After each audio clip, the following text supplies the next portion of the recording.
बिहार पंचायत चुनाव को लेकर राजनीतिक सरगर्मी तेज है। चौथे चरण की मतदान के लिए आज चुनाव प्रचार थम जाएगा। चुनाव प्रचार थमने से पहले जहानाबाद जिले के हुलासगंज प्रखंड के सूरजपुर पंचायत से मुखिया प्रत्याशी पार्वती देवी के समर्थन में उनके समर्थकों ने गांव-गांव घूमकर कलम दबाव छाप पर वोट मांगा। पार्वती देवी के समर्थकों ने कहा कि पिछले बार हम लोग कम वोट के अंतर से हार गए थे, लेकिन इस बार हम लोग जीत रहे हैं, क्योंकि पार्वती देवी चुनाव हारने के बाद भी लगातार 5 साल तक हम लोगों के बीच रहे, जनता का काम करते रहे। पार्वती देवी की जीत पूरी जनता की जीत होगी। वहीं इनके समर्थकों का कहना था कि पार्वती देवी अगर जीतेंगे तो यहाँ के युवाओं का विकास होगा। यह जो तस्वीर आप देख पा रहे हैं, यह तस्वीर उसी वक्त का है जब पार्वती देवी के समर्थन में गांव-गांव का लोग दौरा कर रहे थे और कलम दबाव छाप पार्वती देवी के पक्ष में वोट मांग रहे थे। ये अभी से कुछ देर बाद जो है चुनाव थमने वाला है, आप लोग अभी भी प्रचार कर रहे हैं, क्या लग रहा है?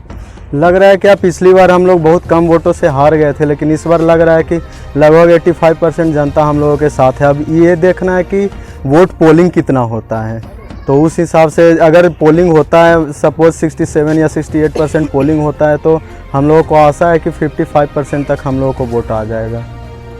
पिछले बार चुनाव हार गए थे और इस बार मतलब आप लोग फिर से मेहनत कर रहे हैं, क्या अंतर लग रहा है? लग रहा है कि पिछली बार हम लोग भी इस चीज़ में नए थे, तो पिछली बार 1 ही साल का मेहनत था, लेकिन इस बार पिछले 5 साल से जनता के बीच में जुड़े हुए हैं, हर सुख दुख में उनके साथ खड़े हैं हम लोग, और जहाँ भी ज़रूरत रहा है उनके सुख दुख में साथ ही खड़े रहे हैं। तो यही कारण है कि सारी जनता हम लोगों को अपने दिल में बैठा करके रखी हुई है।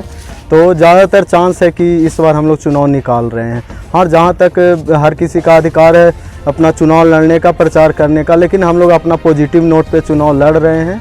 हम लोग ना किसी का बुराई कर रहे हैं ना कुछ, लेकिन 95% चांस है कि हम लोग चुनाव इस बार निकाल रहे हैं। अगर आपकी माताजी चुनाव जीत जाते हैं तो आप लोगों की प्राथमिकता क्या होगी? प्राथमिकता होगी कि जब से मतलब रह रहे हैं यहाँ पे, देख रहे हैं कि ना कोई विकास हो रहा है ना कुछ।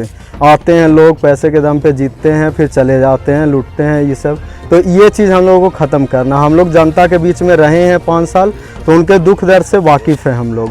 तो अब लोग इतना तक हो रहा है कि प्रचार में जा रहे हैं तो लोग घर में दिखा रहे हैं कि नहीं देखिए हम लोगों के साथ ये समस्या है, तो वो समस्या दूर करने का कोशिश करेंगे। और जहाँ तक है कि मुखिया का 6-7 मेन काम जो रहता है, मुख्य रूप से 6-7 काम रहता है, जैसे कॉलोनी हो गया, नली गली हो गया, स्ट्रीट लाइट हो गया, शौचालय का निर्माण हो गया, बुनियादी सुविधा। हाँ, बुनियादी सुविधा हो गया। और जहाँ तक है मनरेगा ये सब का हो गया, तो वो भी सारी सुविधाएं उसके मतलब पूर्ण की जाएगी जैसे जैसे सरकार से फंड आएगा। और मेरा खास ध्यान यूथ के ऊपर है, यूथ के अंदर जागरूकता हो पढ़ाई को लेकर के, क्योंकि अगर कोई यूथ भी अगर एक नौकरी करता है, एक लड़का, तो उसका आने वाला सारा पीढ़ी का ज़िंदगी सुधर जाता है। आने वाला पीढ़ी लिटरेसी को लेकर के जागरूक होता है।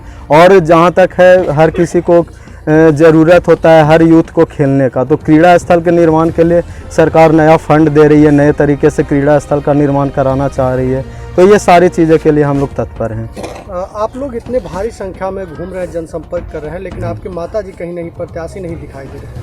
वो भी घूम ही रही हैं, वो भी सबके साथ घूम ही रही हैं। ज़्यादातर जहाँ लेडीज़ लोग जहाँ भी उन लोग डिमांड कर रहे हैं कि हाँ हमारे बीच आएंगी, तो वो लोग हर जगह घूम रही हैं। हम लोग भी यहाँ पे जेंट्स लोग घूम रहे हैं, सब लोग। जहाँ तक भी आज लास्ट दिन है हम लोग का, तो हम लोग को हर किसी के बीच जाना है। यहाँ पे बाज़ार में हम लोग घूम रहे हैं, गांव में और भी वो लोग घूम रही हैं, हर जगह वो घूम रही हैं।